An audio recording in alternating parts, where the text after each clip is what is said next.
नमस्कार साथियों, उपासना यस के डेली करंट अफेयर्स प्रोग्राम में आप सभी का स्वागत है। इसमें हम लोग the Hindu, PIB, Indian Express and Down to Earth से संबंधित परीक्षा के लिए जो भी महत्वपूर्ण खबरें होती हैं उनको कवर करते हैं। तो साथियों, यदि आप हमारे चैनल पर नए व्यूअर हैं तो सबसे पहले चैनल को सब्सक्राइब कर लीजिए। इसके साथ ही बेल आइकन को भी प्रेस कर लीजिए, जिससे आपको हमारे आने वाले सभी वीडियो की नोटिफिकेशन मिल सके। तो चलिए हम लोग आज का सेशन शुरू करते हैं। तो आज के सेशन की पहली न्यूज है वेनेडियम धातु खबरों में। तो आइए सबसे पहले हम लोग देखते हैं ये न्यूज में क्यों है। हाल ही में अरुणाचल प्रदेश में पापुम पारे जिले के डेपो और तमांग क्षेत्रों में पैलियो प्रोटरोजाइक कार्बोसाइट फाइलाइट चट्टानों में वेनेडियम की उच्च मात्रा पाई गई है। यह भारत में वेनेडियम के प्राथमिक निक्षेप के संबंधी पहली सूचना है, जिसको लेकर ये धातु न्यूज में थी, आपको ध्यान रखना है। अब हम लोग इससे जुड़े जो मुख्य पॉइंट हैं उनको जान लेते हैं। पहला पॉइंट है इसमें, वेनेडियम एक काफी महंगी धातु है जिसका उपयोग स्टील और टाइटेनियम को मजबूत करने में किया जाता है। सेकंड, वेनेडियम के सर्वाधिक निक्षेप चीन में है, उसके बाद रूस और दक्षिण अफ्रीका का स्थान आता है। तो ये आपको याद रखना है, फर्स्ट पे चीन, सेकंड पे रूस और थर्ड पे दक्षिण अफ्रीका। थर्ड पॉइंट इससे जुड़ा हुआ है, इसका प्रतीक बी है तथा परमाणु क्रमांक यानी एटॉमिक नंबर 23 है। ये भी आपको ध्यान रखना है। अगला फोर्थ पॉइंट है इससे जुड़ा हुआ, चीन विश्व के 57% वेनेडियम का उत्पादन करता है। इसके द्वारा 44% धातु का उपभोग किया गया है। पांचवा, वर्ष 2017 के दौरान समूचे विश्व में उत्पादित लगभग 84,000 टन वेनेडियम का उत्पादन किया गया, जिसमें कुल 4% का भारत में उपयोग किया गया है। तो ये वेनेडियम धातु से संबंधित कुछ मुख्य पॉइंट थे परीक्षा के लिए जो आपको याद रखने हैं। अब हम लोग अगली न्यूज पर आते हैं। अगली न्यूज है जगन्नाथ मंदिर खबरों में। तो आइए सबसे पहले हम लोग जानते हैं ये न्यूज में क्यों है। हाल ही में श्री जगन्नाथ मंदिर प्रशासन ने घोषणा की है कि 21 जनवरी से पुरी के मंदिर में प्रवेश के लिए भक्तों को अपनी कोविड-19 की नकारात्मक रिपोर्ट दिखाने की आवश्यकता नहीं होगी। तो आपको इससे पता चल गया होगा कि अभी तक इस मंदिर में जो भी भक्त लोग जाते थे उनको अपनी कोविड-19 की नकारात्मक रिपोर्ट दिखाना अनिवार्य था। अब ऐसी अनिवार्यता को खत्म कर दिया है, जिससे ये मंदिर न्यूज में था।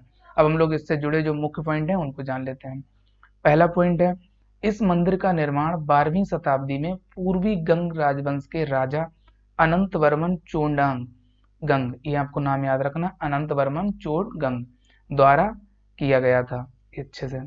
सेकंड पॉइंट, इस मंदिर को यमनिका तीर्थ भी कहा जाता है, जहां हिंदू मान्यताओं के अनुसार पुरी में भगवान जगन्नाथ की उपस्थिति के कारण मृत्यु के देवता यम की शक्ति समाप्त हो गई थी। ये आपको ध्यान रखना है। अगला थर्ड पॉइंट है इससे जुड़ा हुआ, ये 4 धाम तीर्थ यात्राओं यानी बद्रीनाथ, द्वारिका, पुरी, रामेश्वरम का एक हिस्सा है। फोर्थ पॉइंट, इस मंदिर को सफेद पैगोडा भी कहा जाता है। तो ये भी आपको याद रखना है, महत्वपूर्ण है। तो ये जगन्नाथ मंदिर से संबंधित कुछ मुख्य बातें थी जो आपको याद रखनी है। अब हम लोग अगली न्यूज पर आते हैं। अगली न्यूज है काउबिन खबरों में। इसकी फुल फॉर्म है कोविड वैक्सीन इंटेलिजेंस नेटवर्क, ये भी आपको याद रखना है। तो आइए जानते हैं इससे जुड़े पॉइंट। कोविन मुख्य रूप से ईविन यानी इलेक्ट्रॉनिक वैक्सीन इंटेलिजेंस नेटवर्क का विस्तार है। ये आपको पता होगा, ईविन जो है भारत में जो वैक्सीन प्रणाली है उसके रखरखाव तो उसको मजबूत बनाने के लिए सरकार द्वारा शुरू किया गया था। सेकंड पॉइंट, ये भारत में कोविड-19 टीकाकरण की योजना कार्यान्वयन, निगरानी और मूल्यांकन के लिए एक क्लाउड आधारित आईटी समाधान है। तो ये आपको याद रखना है, कोविन के बारे में ये न्यूज में था। अब हम लोग अगली न्यूज पर आते हैं। अगली न्यूज है विश्व हिंदी दिवस खबरों में। तो आइए जानते हैं इससे जुड़े पॉइंट। पहला पॉइंट है, प्रतिवर्ष 10 जनवरी को विश्व हिंदी दिवस मनाया जाता है, ये आपको ध्यान रखना है परीक्षा के लिए। सेकंड, इस दिवस के आयोजन का प्राथमिक उद्देश्य विश्व में हिंदी के प्रचार प्रसार के लिए उपयुक्त वातावरण तैयार करना और हिंदी को अंतर्राष्ट्रीय भाषा के रूप में स्थापित करना है। थर्ड पॉइंट, विश्व हिंदी दिवस 10 जनवरी 1975 को नागपुर में आयोजित पहले विश्व हिंदी सम्मेलन की वर्षगांठ को चिन्हित करता है। तो ये भी आपको ध्यान रखना है। फोर्थ पॉइंट है इससे जुड़ा हुआ, पहली बार विश्व हिंदी दिवस वर्ष 2006 में आयोजित किया गया। अब आपको एक नोट भी याद रखना है इससे संबंधित, 14 सितंबर को राष्ट्रीय हिंदी दिवस मनाया जाता है, ये आपको याद रखना है। आपको कंफ्यूज नहीं होना, इसलिए ये आपको नोट में दिया गया है कि विश्व हिंदी दिवस का आयोजन 10 जनवरी को किया जाता है, जबकि राष्ट्रीय हिंदी दिवस का आयोजन 14 सितंबर को किया जाता है।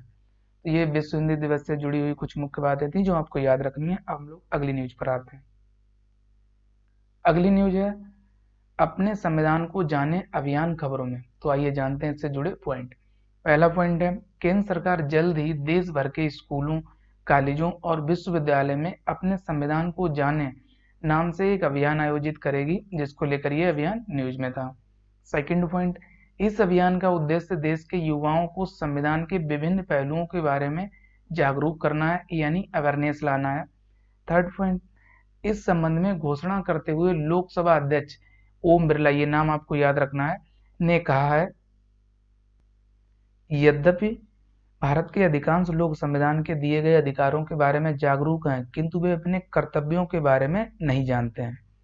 फोर्थ, इस अभियान के तहत लोगों को उनके कर्तव्यों के बारे में जागरूक किया जाएगा, जिससे देश का संविधान और अधिक मजबूत होगा। तो ये अपने संविधान को जाने अभियान से संबंधित कुछ मुख्य बातें थी, वो आपको याद रखनी है, परीक्षा के लिए महत्वपूर्ण है। अब हम लोग अगली न्यूज पर आते हैं। अगली न्यूज ये भी काफी महत्वपूर्ण है, भारत और नेपाल संबंध खबरों में। तो आइए जानते हैं इससे जुड़े पॉइंट। पहला पॉइंट है हाल ही में नेपाल के प्रधानमंत्री केपी शर्मा ओली द्वारा अपने देश की संसद को भंग करने के फैसले के बाद नेपाल में राजनीतिक संकट की स्थिति उत्पन्न हो गई, जिससे ये जो भारत और नेपाल के संबंध है न्यूज में थे, आपको ध्यान रखना है।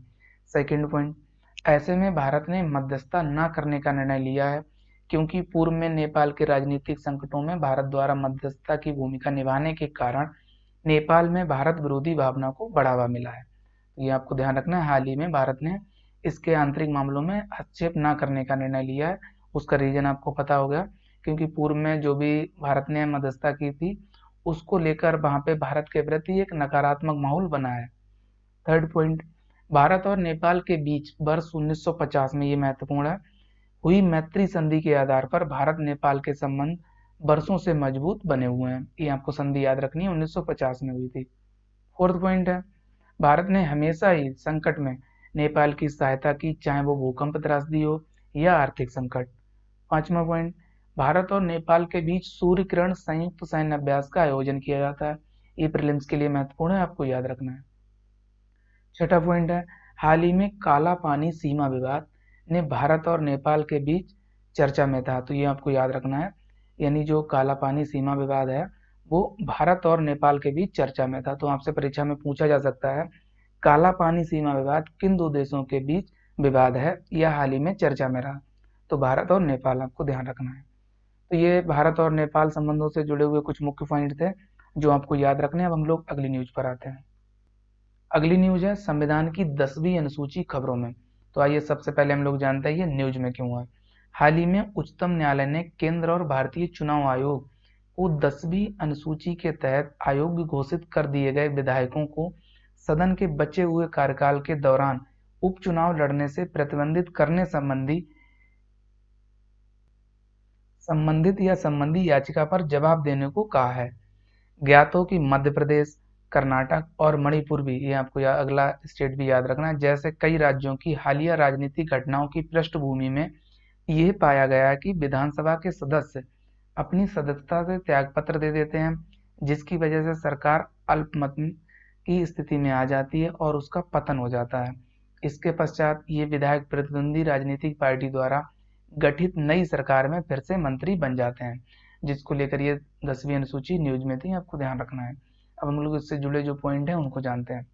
पहला पॉइंट है संविधान में 10वीं अनुसूची को वर्ष 1985 में 52वें संविधान संशोधन अधिनियम द्वारा जोड़ा गया, ये आपको याद रखना है।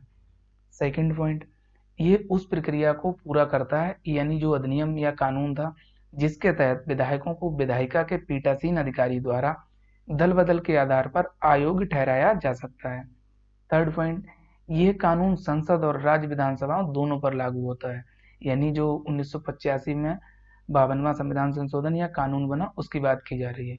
तो ये संविधान की 10वीं अनुसूची से संबंधित कुछ मुख्य बातें थी जो आपको याद रखनी है। अब हम लोग अगली न्यूज पर आते हैं। अगली न्यूज ये भी काफी महत्वपूर्ण है, प्राकृतिक पूंजी लेखा एवं पारिस्थितिकी तंत्र सेवाओं की मूल्यांकन परियोजना खबरों में। जिसे इंग्लिश में कहते हैं natural capital accounting and valuation of the ecosystem services. तो ये परियोजना काफ़ी महत्वपूर्ण है, अभी हाल ही में खबरों में थी। तो सबसे पहले हम लोग देखते हैं ये न्यूज में क्यों थी। हाल ही में प्राकृतिक पूंजी लेखा एवं पारिस्थितिकी तंत्र सेवाओं का मूल्यांकन इंडिया फोरम 2021 का आयोजन सांख्यिकी और कार्यक्रम कार्यान्वयन मंत्रालय यानी ministry of statistics and programme implementation द्वारा किया जा रहा है, जिससे ये परियोजना न्यूज में थी। अब हम लोग इससे जुड़े जो मुख्य पॉइंट हैं उनको जानते हैं। पहला पॉइंट है, इसमें 5 देश भाग ले रहे हैं, जिनमें भारत, ब्राजील, चीन, दक्षिण अफ्रीका और मैक्सिको शामिल हैं। तो ये आपको देश जो हैं उनके नाम याद रखने हैं, यानी सदस्य कंट्री। सेकंड पॉइंट, भारत में ये परियोजना या इस परियोजना को पर्यावरण, वन एवं जलवायु परिवर्तन मंत्रालय और नेशनल रिमोट सेंसिंग सेंटर के सहयोग से सांख्यिकी एवं कार्यक्रम कार्यान्वयन मंत्रालय द्वारा कार्यान्वित किया जा रहा है। थर्ड पॉइंट, यूरोपीय संघ द्वारा वित्त पोषित। तो ये आपको याद रखना, ये जो परियोजना है वो यूरोपीय संघ द्वारा वित्त पोषित है, यानी इसका जो फाइनेंस है वो ईयू कर रहा है।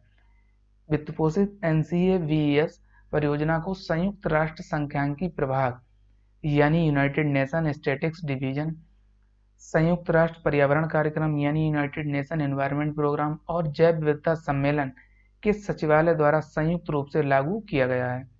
फोर्थ पॉइंट, प्राकृतिक पूंजी लेखा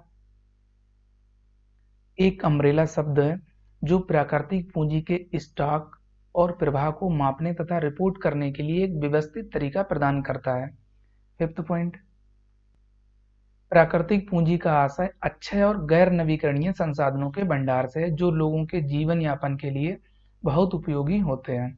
सिक्स पॉइंट है, NCA के तहत व्यक्तिगत पर्यावरणीय संपत्ति या संसाधनों के जैविक और अजैविक जैसे पानी, खनिज ऊर्जा, लकड़ी, मछली आदि के लेखांकन के साथ साथ पारिस्थितिक तंत्र परिसंपत्तियों, जैव विविधता तथा पारिस्थितिकी तंत्र सेवाओं का भौतिक एवं मौद्रिक दोनों रूप से लेखांकन किया जाता है। तो ये इस परियोजना से जुड़ी हुई कुछ मुख्य बातें थी जो आपको याद रखनी है, परीक्षा के लिए महत्वपूर्ण है।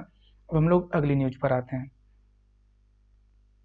अगली न्यूज ये भी काफी महत्वपूर्ण है, मुकुंदपुरा CM2 नामक उल्कापिंड खबरों में। तो आइए जानते हैं इससे जुड़े पॉइंट। पहला पॉइंट है, एक हालिया अध्ययन ने वर्ष 2017 में जयपुर के मुकुंदपुरा गांव में गिरे मुकुंदपुरा CM2 नामक एक उल्कापिंड की खनिज विशेषताओं पर प्रकाश डाला है, जिससे ये जो उल्कापिंड था न्यूज में था। अब आपको पता चल गया होगा ये इस गांव में गिरा था, उसी की वजह से इसका नाम मुकुंद CM2 उल्कापिंड कर दिया गया है, तो आपको ध्यान रखना है। और आपको ये भी याद रखना है परीक्षा के लिए, ये जो उल्कापिंड है वो राजस्थान राज्य के ये जयपुर शहर में के मुकुंदपुर गांव में गिरा था। सेकंड पॉइंट, उल्कापिंड धूमकेतु, क्षुद्रग्रह जैसे अंतरिक्ष पिंडों के मलबे का एक ठोस टुकड़ा है जिसकी उत्पत्ति बाह्य अंतरिक्ष में होती है। थर्ड पॉइंट, मुकुंदपुरा CM2 नामक उल्कापिंड को एक कार्बोनेशियस चोंडराइट के रूप में वर्गीकृत किया गया था। कार्बोनेशियस चोंडराइट की संरचना भी सूर्य के समान है, ये आपको ध्यान रखना है। फोर्थ पॉइंट है, चोंडराइट सिलिकेट ड्रिप वेरिंग उल्कापिंड है और मुकुंदपुरा चोंडराइट को भारत में गिरने वाला 5वां सबसे बड़ा कार्बोनेशियस उल्कापिंड माना जाता है। तो ये मुकुंदपुरा CM2 नामक उल्कापिंड से जुड़े कुछ मुख्य पॉइंट्स थे जो आपको याद रखने हैं। अब हम लोग अगली न्यूज पर आते हैं। अगली न्यूज ये भी काफी महत्वपूर्ण है, लिथियम धातु खबरों में। तो आइए सबसे पहले हम लोग जानते हैं न्यूज में क्यों है। हाल ही में परमाणु खनिज अन्वेषण एवं अनुसंधान निदेशालय के हालिया सर्वेक्षण से कर्नाटक के मांड्या जिले में लिथियम संसाधनों की उपस्थिति का पता चला है, जिससे लिथियम धातु न्यूज में थी। अब हम लोग इससे जुड़े जो मुख्य पॉइंट है उनको जान लेते हैं। पहला पॉइंट, सर्वेक्षण में कर्नाटक के मांड्या जिले के मारलगल्ला अल्लापट्टना क्षेत्र की अग्निय चट्टानों में 1600 टन लिथियम संसाधनों की मौजूदगी का पता चला है। सेकंड, यह एक रासायनिक तत्व है यानी लिथियम, जिसका प्रतीक Li है। ये एक नरम तथा चांदी के समान सफेद धातु है। थर्ड, मानक परिस्थितियों में ये सबसे हल्की धातु है और सबसे हल्का ठोस तत्व है। चौथा, ये अत्यंत प्रतिक्रियाशील और ज्वलनशील है, अतः इसे खनिज तेल में संग्रहित किया जाना चाहिए। अगला पॉइंट, अगला 5वां पॉइंट है लिथियम आयन से जुड़ा हुआ या लिथियम धातु से। ये धातुएं अपनी सामरिक महत्व के कारण परमाणु और अन्य उच्च तकनीकी उद्योगों जैसे इलेक्ट्रॉनिक्स, दूरसंचार, सूचना प्रौद्योगिकी, अंतरिक्ष रक्षा आदि में उपयोग की जाती हैं। छठा, ये क्षारीय एक दुर्लभ धातु है, तो ये भी आपको याद रखना है। सातवां, लिथियम धातु का अनुप्रयोग उपयोगी मिश्र धातुओं को बनाने में किया जाता है। तो ये लिथियम मिश्र धातु से बनाने की जो तकनीक है या लिथियम धातु से संबंधित कुछ मुख्य बातें थी जो आपको याद रखनी है। अब हम लोग अगली न्यूज पर आते हैं। अगली न्यूज है परीक्षा संबंधी तथ्य, तो आइए डालते हैं इन पे नजर। पहला है, हाल ही में तमिलनाडु की एक राजनीतिक पार्टी द्वारा अपने चुनावी अभियान प्रचार के दौरान गृहिणियों को वेतन देने का वादा किया गया है। तो ये पहला तथ्य है, आपको याद रखना है। आपसे ऐसा पूछा जा सकता है, ऐसा किस राज्य की जो भी पार्टी है उसने वादा किया है, तो आपको याद रखना है तमिलनाडु। सेकंड तथ्य, इस वर्ष प्रवासी भारतीय दिवस के मुख्य अतिथि सूरीनाम के राष्ट्रपति चंद्रिका प्रसाद संतोखी हैं, तो ये भी आपको याद रखना महत्वपूर्ण है। थर्ड, हाल ही में तेलंगाना शहरी निकायों के सुधार को लागू करने वाला आंध्र प्रदेश और मध्य प्रदेश के बाद तीसरा राज्य बन गया है। फोर्थ, हाल ही में Bharat 12,000 horse power electric engine का इस्तेमाल करने वाला विश्व का छठा देश बन गया है। पांचवा, हाल ही में कर्नाटक राज्य में देश का पहला खिलौना निर्माण क्लस्टर निर्मित किया जाएगा, तो ये भी आपको याद रखना है। छठा, सुब्बरा शर्मा को हाल ही में युवा वैज्ञानिक पुरस्कार 2020 से सम्मानित किया गया है। सातवां तथ्य है, यूरो इंडिया 2021 का आयोजन बेंगलुरु में किया जाएगा। तो ये परीक्षा संबंधी कुछ मुख्य तथ्य थे जो आपको याद रखने हैं। अब हम लोग सवालों पर नजर डालते हैं। तो आइए हम लोग सवालों की शुरुआत पिछले अभ्यास प्रश्न से करते हैं। पिछले अभ्यास प्रश्न में आपसे पूछा गया था कि हाल ही में दुनिया का पहला अनुकूलन योग्य स्मार्टफोन किसने लॉन्च किया है। आपको ऑप्शन दिए गए थे, A option Samsung, B Lava International, C Nokia, D Oppo. तो इसका सही जवाब है बी ऑप्शन, यानी लावा इंटरनेशनल द्वारा। अब हम लोग आज के सवालों पर नजर डालते हैं। आज के सेशन का पहला सवाल है, सवाल नंबर 1, हाल ही में काला पानी सीमा विवाद खबरों में रहा, ये किन देशों के मध्य है। ए ऑप्शन भारत नेपाल के मध्य, बी भारत चीन के मध्य, सी भारत भूटान के मध्य, डी इनमें से कोई नहीं। तो इसका करेक्ट जवाब है ए ऑप्शन, यानी भारत नेपाल के मध्य। अगला सेकंड सवाल है, 10वीं अनुसूची के बारे में निम्नलिखित कथनों पर विचार कीजिए। पहला कथन, संविधान में 10वीं अनुसूची को वर्ष 1985 में 52वें संशोधन अधिनियम द्वारा जोड़ा गया। सेकंड, ये संसद और राज्य विधानसभाओं दोनों पर लागू होती है। अब आपको उपयुक्त में से कौन सा से कथन सत्य है या है बताना है। ए ऑप्शन है केवल एक, बी केवल दो, सी एक और दो दोनों, डी ना तो एक और ना तो दो। तो इसका सही जवाब है सी ऑप्शन, यानी दिए हुए दोनों कथन करेक्ट हैं। अब हम लोग आज के अभ्यास प्रश्न पर नजर डालते हैं। आज का अभ्यास प्रश्न है, हाल ही में देश का पहला खिलौना निर्माण क्लस्टर कहाँ निर्मित किया जाएगा। आपको इसका जवाब कमेंट सेक्शन में देना है। तो साथियों, आज के सेशन में इतना ही। हम लोग नेक्स्ट सेशन में मिलेंगे कुछ नई खबरों के साथ। तब तक के लिए आप सभी लोग अपना ध्यान रखिए। साथ ही उपासना IAS के चैनल को लाइक, शेयर और सब्सक्राइब करना ना भूलिए।